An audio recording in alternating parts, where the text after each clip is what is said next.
Hello, everyone, and welcome. Good to see so many names on the list of attendees and participants today. Some of you I know for a long time, so thank you for joining this event. And I'm very happy I could moderate this webinar for you today. My aim will be to make it as informative as possible and also enjoyable. The title of the webinar we chose is about accelerating the process of the AFID revision. There is a lot of work to reach the target of 1 million charging points by 2025 or maybe more. And certainly speed is of the essence, and this is the background of our exchange today.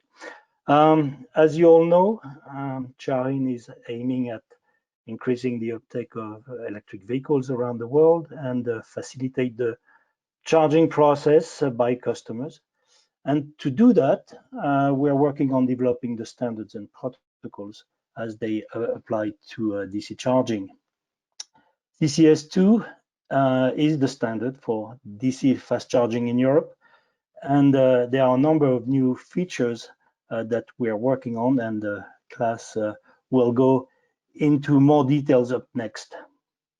So it's only logical that we follow closely the revision of the AFID Directive this year, hence this webinar, which will hopefully give you a clear overview of the process, the content, and challenges. Now, I have a few housekeeping points I need to raise with you today. First of all, attendees will be automatically muted by the system itself. So please use the question window on your screen to address questions. And we'll be using also polls. So please use the pop-up window to answer the polls when they come up.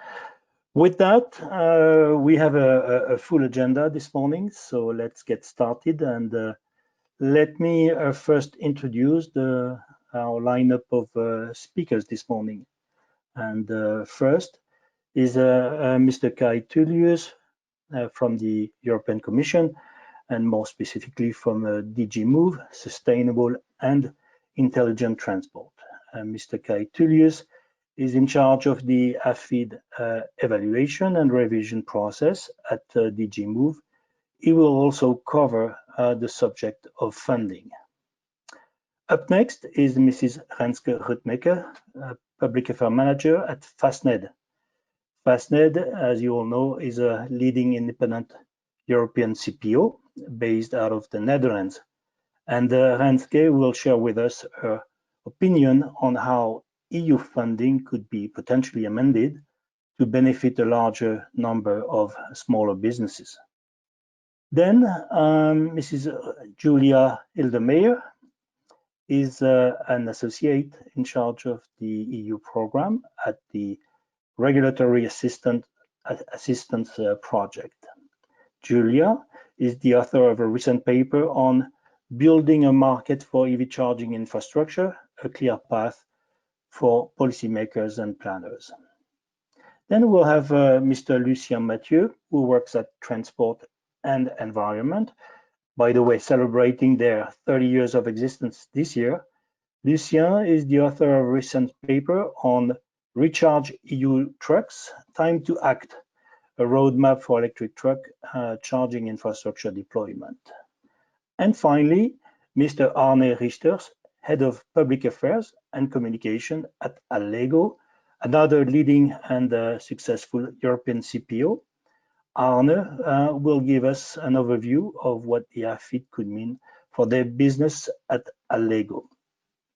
So big thank you to all of you for accepting our invitation to speak today. And to see, we'll run a quick test to see if the polling system is working fine. We could start with a short question to the audience now, and we'll ask the same question at the end to see if there's been any change after the course of this webinar.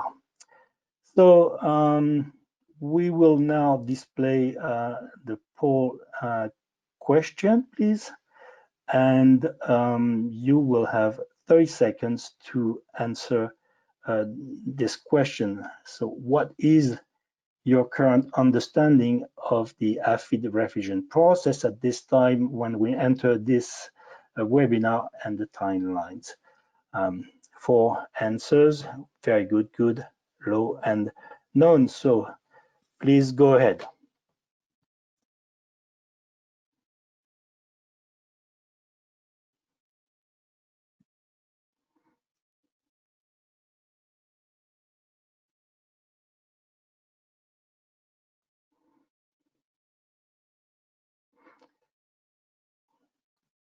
I'm not sure if we'll get the result. Yes, all right. Well, okay. Well, it was time we run this webinar.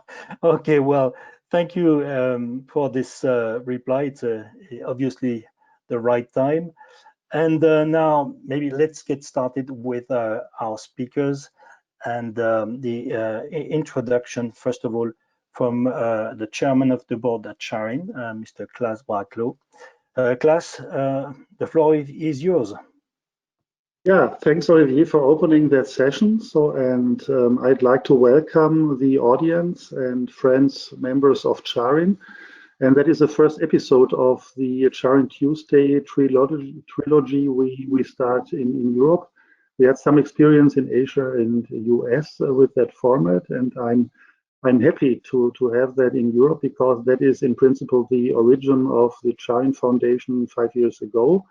And I'm happy to be part of Europe because that is the strongest growing market in the world, and we are 80,000 units ahead of the Chinese, and that seems to follow the rest of the years. And besides that, we have the most members of CharIN located in Europe. So if we are going to the next slide, probably. So that is our current motivation. So what is charging and electromobility standing for? So that is the CO2 neutral energy transporting to cars. And so in our forecast, we expect to having 50 million cars by 2030, and we need some institution, people, passion involved to get the bridge between idea, vision, and reality. If we look to the COVID effects, so we don't see currently no negative impact on the growth rate of EVs. It's rather supporting the introduction rate of EVs. We see growing acceptance from the customer side, so they are completely aware about the impact of CO2-neutral transport. We see that EVs are playing a significant role within the regulations of the Green Deal, with a lot of national and European level funding programs, and we see many new financial subsidies for EVs and charging infrastructure showing up. And so if we have the next slide, those are just some figures around that activity. I would not go into deep. So we are a CharIN Alliance working to support all the activities on European level for political support and decision makers.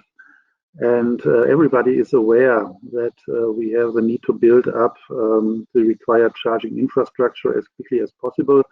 Olivier named the EU target of 1 million by 2025, which is quite close if you recognize the efforts to be made to set up a charging place.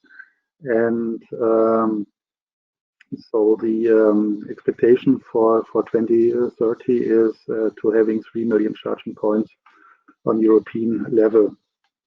And so we as CharIN, we are strongly supporting every activity in Brussels, also by setting up and inaugurating our office. Olivier, hope you can visit your office soon and regularly. We opened that office last week. And our face in Europe, Olivier is guiding us through the 2 days webinar. So we wanted to give CharIN a strong voice in and visibility in Europe, and from my perspective, we are on a good path to that.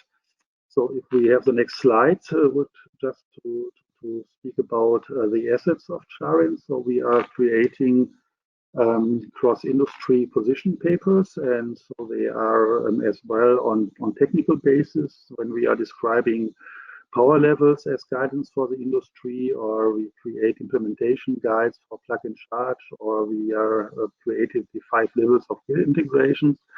And besides that, so we are happy to have had the opportunity to comment on the AFID revision, and that as a cross-industry association, which makes it a bit different to others who are concentrated on sole industry parts. Yeah, so I already named the demand of a couple of million charging points with multi-billion investments necessary. And that has to be established for all kinds of electric vehicles, and that includes also commercial vehicles and fleets, which are typically requiring high power charging. And for the truck, long-haul truck business, already the introduction of the megawatt charging system, which is part of the CCS family and currently under heavy engineering examination, and we hope to having that as a standard available in 2 years, so that we can set our charging infrastructure for trucks as we do it for the passenger cars as well. On the next asset slide, so we are in the, no, it's just the last slide, sorry, the second picture for projects. So that is one asset. Can you just switch one slide back? And so I would like to name the CharIN activities on coordinating and leading funding projects. And we are very proud to have the lead and project organization to improve quality at point of charge for the customer and on the customer journey experience. So that is ready to start in October, latest November this year. And so we put all the expertise of our membership in from chargers, from car side, from technology software to figure out so where the opportunities to improve the charging process are. And on the right side, so that we are focusing and slightly shifting our activities from pure technology discussions to strategic alliances and interaction with other organizations. Just to name AVERE, the European E-Mobility Organization, and with their support we can strengthen our visibility, and by creating common activities and line positions, we hope to drive cross-industry further. And on the other hand, so we have strategic partnerships with ISO and SAE, which are going to bring our ideas to norms and standards, which is not our responsibility, but the preparation of that is one of our focus. On the next slide, so we just put together the perspective of the cross-industry organization, and as you see, so we have a fair share worldwide with some more members in Europe, and we have a fair share on industry segments. And so we are really reflecting a 360-degree industry perspective. And so we are happy to have already 15 major European charge point operators within CharIN, and we have some applications going on, so that we expect to have the complete charge point operators seen within CharIN, and that helps because they are a significant part. And so we have Arne later on, because the charge point operator are making the business to setting up charging stations, and to align that with the other industry aspects is a major asset of CharIN. And so I would like to finish now to give us some opportunity to discuss. I thank to all the speakers, panelists, moderators, and coordinators who made that event possible. And I would like to hand over to Olivier to come back to the agenda. Thanks to all of you for contributing. Thank you, Klaas. Right on time. And thank you for the very nice introduction. And obviously, a lot of work to do to reach this target of charging infrastructure. We'll discuss that during the course of the webinar. Kai, obviously the poll was showing that there is a lot of information sharing ahead of us. So I'll leave you the floor to explain the process timeline of the AFID revision and evaluation. Thank you. Oh, thank you, Olivier. Yeah, I understand a little bit now why you invited me to this conference. It's probably just to give a little bit of better knowledge, better overview of what's going on in terms of the revision of AFID. Maybe start a little bit with the context, and which is the Green Deal. Next slide, please. As you know, I assume with the European Green Deal, we basically need to reduce transport emissions by 90% by 2050. That effectively means 100% of cars and almost 100% of trucks need to be zero emission by 2050. But in this context, zero emission does not necessarily mean electric. It can also mean hydrogen, or sustainable biofuel, sustainable biogas, or sustainable e-fuels or e-gases. All those fuels will need to play an important role in the decarbonization of transport. And I think you will see that throughout the upcoming legislative proposals that we are making for the different sectors. But today's focus is purely on electricity, and here on electric cars, light-duty vehicles, and heavy-duty vehicles. I think it was mentioned today already. Our modeling suggests that we will have like 13 million electric cars on the road by 2025, and that we will need 1 million recharging points by that time to supply those vehicles. Within the European Green Deal, we actually mentioned a number of policy initiatives that we will actually start in this respect.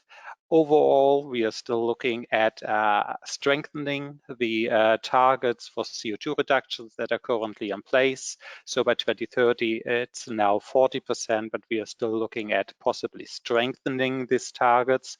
And then as a follow-up, do specific policies to support that. For example, by the revision of the CO2 emission performance standards, but also by policy to boost the production and uptake of sustainable alternative fuels in transport. That's more on the supply side. On the demand side, we will actually continue and hopefully improving funding for recharging and refueling infrastructure. We actually announced the revision of AFID, and there are other aspects like the revision of the Energy Taxation Directive, which also are likely to have an immediate impact on the uptake of alternative fuels. All the European Green Deal is before COVID, but I think it's fair to say that all the COVID crisis will not change anything about our policy objectives and the envisaged policies. Next slide, please. Today is pretty much on the revision of AFID. So where do we stand? We are running in parallel, so back-to-back, an impact assessment evaluation work. The evaluation work is almost finalized by now. We actually ran an open public consultation, and I hope most of you have contributed to that. That was closed before the summer break. And the proposal is due in 2021. I don't have any more specific dates at this stage. Nothing has been officially confirmed here, so we're still working towards a 2021 deadline. The key objectives of the revision are actually known. They are coming from our Inception Impact Assessment that has been published. There are basically four main objectives. One is the increase in the number of recharging and refueling points across member states and across modes. I mean, AFID is not only about electricity, and it's not only about road, it's about all alternative fuels and all modes, just to keep that a little bit in mind, that electricity and electric vehicles are just one aspect of it. And to basically ensure their full connectivity across Europe with alternative fuels infrastructure. Ensure full interoperability of infrastructure. This does not only relate to physical interfaces, but as well now to communication protocols. Here, ISO 15118 will have to play an important role, but I won't talk about it today because I think it's a topic of another CharIN Tuesday seminar. We need to ensure adequate information for consumers, and this includes information on location, accessibility, prices, payment methods, and so on. And finally, enable the deployment of smart charging and bidirectional charging solution, which again is a topic of another CharIN seminar. When we look into the responses to the open public consultation, I think that basically all those 4 key objectives were confirmed, and this is also what we found out so far in our evaluation and work that we did on the Sustainable Transport Forum. Now going a little bit more into detail, I will focus, of course, on the numbers and the user information. As I said, the other topics will be discussed in more technical detail in other seminars. And I assume you would now hope that I would present you some sort of clear figures and analysis. And I'm a bit sorry, I can't do that at the moment. We are still in the information gathering phase, and we don't have any sort of confirmed figures that I can actually show on screen. But let's start to look nevertheless a little bit at the numbers for cars and light-duty vehicles. You know, or you may know, that AFID set an indicative target 6 years ago that for 1 publicly accessible recharger should be there for 10 electric vehicles. Looking at what member states are doing, today's ratio is not 1 to 10, but 1 to 7, so much better. So the good news today is that the targets in the member states has been overfulfilled, and that actually goes across member states. The bad news is that this is mostly due to the fact that actually the uptake of electric vehicles has been lower than expected in our impact assessment. But we know that the uptake of electric vehicles will accelerate, so this will actually change drastically. We need to move from the 1.3 million electric vehicles, electric means here pure electric and plug-in hybrid, to 13 million by 2025 and considerably more than 30 million by 2030. So the question here is, will we have the required recharging points by 2025 and 2030, not only in some member states, but actually across member states? So here we are now basically starting our work, and this is the work of the consultant also in our impact assessment study on the ratio. We started off with the 1 to 10 ratio, but we know that a much more granular approach is actually needed to better reflect what is going on in the market, especially also with the development of fast rechargers and ultra-fast rechargers that were simply not available in the market in 2014 when AFID was adopted. So here we will actually need to come up with a convincing methodology to determine the minimum infrastructure that is actually needed. That's part of our impact assessment work. The second question is then, if we actually know how much infrastructure is needed, is how to actually ensure that the minimum coverage is actually achieved across Europe. And today, when we look into the market, we see a number of front-running countries, especially in North and in Western Europe, with actually great ambition, policy ambition, great uptake of electric vehicles, or at least some uptake of vehicles, and clear strategy of deploying charging infrastructure, and other member states with very low ambition, with a very low uptake of electric vehicles and almost no infrastructure, especially on the 10T, where we have many member states that are not even close in achieving our distance-based target that on the 10T core, you should have one recharging station every 60 kilometers. So what AFID certainly needs to ensure is that the minimum infrastructure is available across Europe that would actually allow traveling not only between Brussels and Amsterdam, but actually from northern Finland to Greece and from Portugal to Estonia. So much for the cars. Same goes basically for heavy-duty vehicles. AFID does currently not have any sort of dedicated provisions for heavy-duty vehicles. That would certainly change. We would actually also need to come up with a clear methodology on how to determine the minimum infrastructure needs for heavy-duty vehicles, especially here for trucks.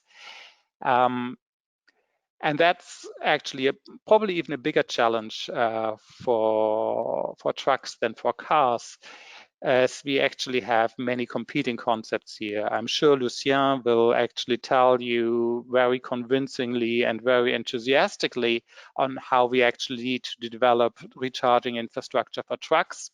But I can reassure you that we actually also have meetings with the hydrogen industry, with the natural gas industry, with the biofuels industry, who actually make just as many enthusiastic claims about the need for infrastructure for those fuels to actually fuel heavy-duty transport and trucks. So there's certainly a lot of work to do, because there are lots of different still also competing alternative fuels that might play a role in actually decarbonizing truck transport. Again, these aspects we will analyze in detail in the impact assessment. Second aspect I wanted to address is on the user information.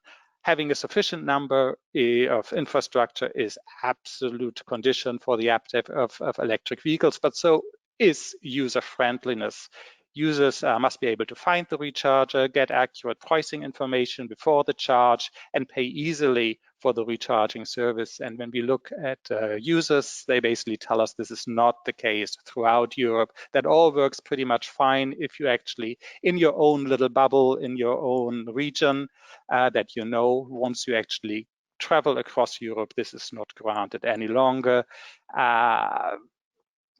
Information on the location is not available, not always the fault of the CPO. It's also because many member states have not really built up their national access point for data so that we can actually distribute the relevant data to the users, or to actually organizations who would actually use that data and make it available.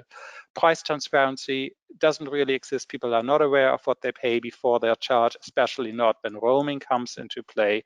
And ad hoc payment functions are scarcely developed and implemented very differently across Europe. So AFID will certainly look into ensuring full availability of relevant data for the consumers, price transparency, and user-friendly ad hoc payment methods, or user-friendly payment methods in principle. Today's seminar is also about funding, and I think I already mentioned the objective of having 1 million recharging points in the EU by 2050, according to the European Green Deal. To be very clear, and please, new slide, please. This does not mean that the Commission will now finance or build this 1 million recharging points, but the Commission will make available certain financing for investments in infrastructure through the Connecting Europe facility and CEF blending, through existing instruments also like InvestEU and the European Structural and Investment Funds. And finally, and I think this is important, also through the Recovery and Resilience Facility that we proposed in response to the COVID crisis, and that we hope that now the Parliament will adapt quickly so that member states can actually make use of the money and can then also invest in recharging infrastructure. One aspect I think we should always discuss when it comes to recharging infrastructure is that it's our firm belief in the Commission that recharging infrastructure should develop in the market as a market-driven business. I mean, you might see that already also when you look into the recently adopted electricity legislation, where we said that DSOs can only operate a recharging infrastructure if there are no market players who actually want to operate that. So we really want to see the markets developing here. And what we see in Norway, for example, is also that there's a lot of investments going on without public help because simply the demand is there. We still have a way to go to actually be as far advanced across Europe as in Norway, but I think we should actually make sure that the funding is actually used specifically there where there is a big need, where we actually do have persistent gaps in the network to accelerate the deployment of infrastructure across Europe instead of just building infrastructure where there's already a market and put a lot of financing where actually the market might deliver on itself already now. But I hope we'll hear a little bit more about the funding needs also from Fastnet and Allego today. So I think with that, I would, to finalize, I'm afraid I might not have told you too much new and a lot about stuff that you might have already known, but nevertheless, I hope I provided a bit of information for future discussions here. So thank you. Okay, thank you very much. No, this was actually very insightful and a lot of content in your presentation. Thank you so much. I really appreciated the notes on the process, the role of the STF, which maybe we'll go a little bit more in detail during the panel discussion. Synchronization of infrastructure and car, absolutely critical. The difference in geography in the deployment of infrastructure, certainly a key point. The role of heavy-duty vehicles, and Lucien, as you mentioned, we'll go over that. The sort of competition that is taking place between electric vehicle, hydrogen, and so on is also an interesting point. And your mention of the availability of charging points through the national access point, which was not necessarily put into motion after the first 2014 AFID. So lots of points. Thank you so much, Kai.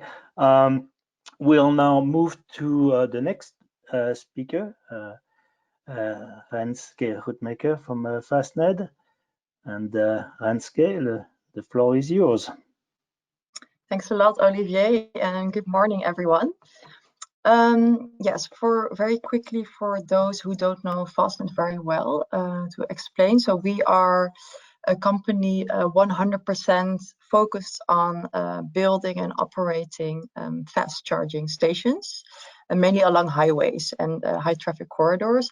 And we build stations that are scalable, so we can quickly add capacity as demand grows in our stations. And next slide, please. And we build stations that are designed so that hundreds of cars can charge per day. And our goal is to build a European network of fast charging stations on these prime locations. And reducing the impacts of climate change is very much core to our business. So we are, as a company, very committed to bring to scale one of the solutions that helps to accelerate the energy transition, which is fast charging infrastructure. Next slide, please. So next slide, please. Yeah. So where do we stand as a company today? We have 118 stations operational at the moment, mainly based in the Netherlands, where we have our headquarters based, but also in Germany and the UK. And we will be opening our first stations in Belgium and Switzerland before the end of the year, which is very exciting. On most of our stations, we have currently 175 kilowatt chargers available, and we are currently rolling out a 350 kilowatt charging network. So we always aim to upgrade our stations to the highest market standard available. Next slide, please. Because I also want to spend some time on explaining how the Corona crisis has impacted our company. Because after the lockdown measures were imposed, there was a strong reduction of road traffic, which has resulted in our volume declining by as much as 70%. This was the end of March. This is now recovering with lockdown measures being lifted slowly, but we're not yet back at February levels. And as a result of this, we were forced to delay investments in order to remain. So these were investments for already planned rollout of new stations. And this was in order to remain operational for longer. Also not knowing how long the situation will last. And well, of course, on the one hand, that really puts us in a lucky position because we are able to get through this crisis. But it also has another effect, which means that the planned rollout of our network is slowed down. And this then also will have an impact on the transition towards e-mobility because we operate one of the largest fast charging networks of Europe. And so funding is really fundamentally important here, which I will talk more about throughout my presentation. So maybe we can go to the next slide, please. And yeah, maybe to first very quickly sort of sketch how we see the balance at the moment between electric vehicle production capacity versus investments versus investment in EV charging infrastructure, which is a little bit out of balance. So many of you probably have seen over the past months, years, many announcements from, I think, virtually all OEMs investing massively in scaling up production capacity, bringing new EV models on the market. And as a result of that, this is growing rapidly now, and we can expect many more EVs to hit our roads in the next years, which is, of course, really good. But we do see that the investments taking place in the EV charging infrastructure sector are lagging a little bit in comparison. And this is, I think, important to watch because if this lags behind, it can lead to insufficient capacity, which will then, of course, have an adverse effect on the adoption of EVs. And can affect ultimately climate goals. So next slide, please. And my next slide will be about why funding is so important for this sector. And speaking of fast charging, where we come from, and that's because fast charging stations, well, you can see one on the picture here. Building stations like this is a very capital intensive business. They also have a long lead time, so it takes multiple years to develop such a site from A to Z. And it's really a sector where you need to invest early on. So you need to start making the investments before the real demand is really there. And those are challenging factors for investors. And at the same time, that it's very important to emphasize that because these stations are so capital intensive, the pace at which you can roll out the network is really dictated by the availability of funding. So next slide, please. In the next slide, I want to sketch, give a bit of an insight into why it's challenging to get funded in this sector by conventional investors.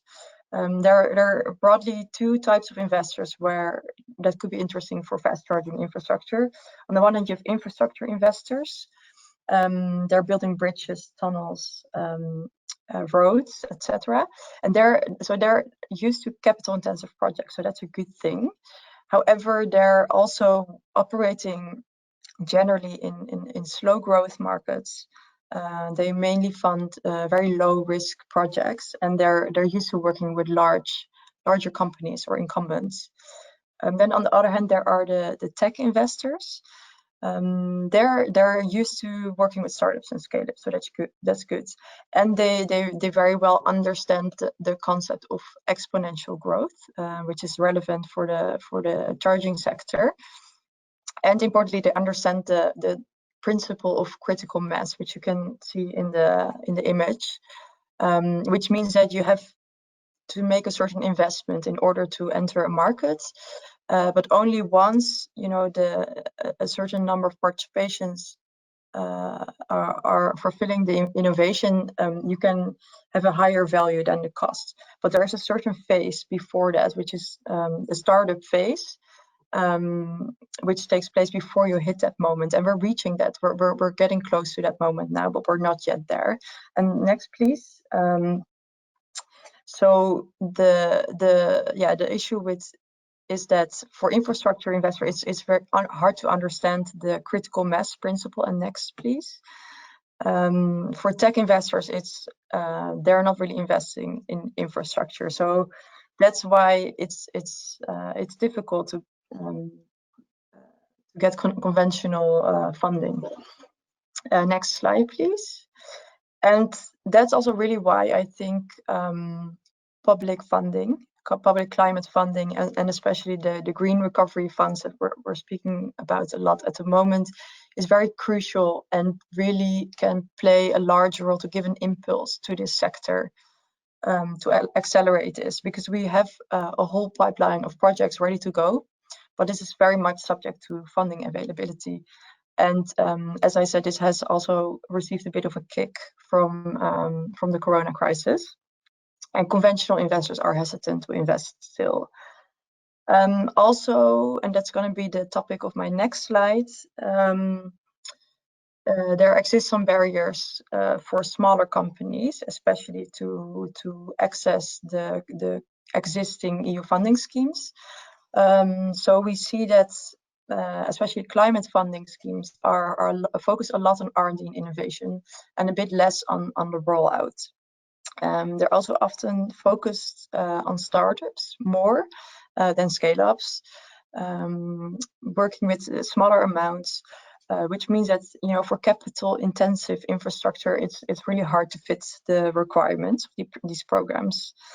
Also, a lot of programs are often somehow related to banks, or like that the funds are funneled through banks, which is really challenging for smaller companies who are not often not financed by banks, for the reasons I explained earlier in the case of our sector. And there exists not really a direct investment program, and this is really different in the US, for example.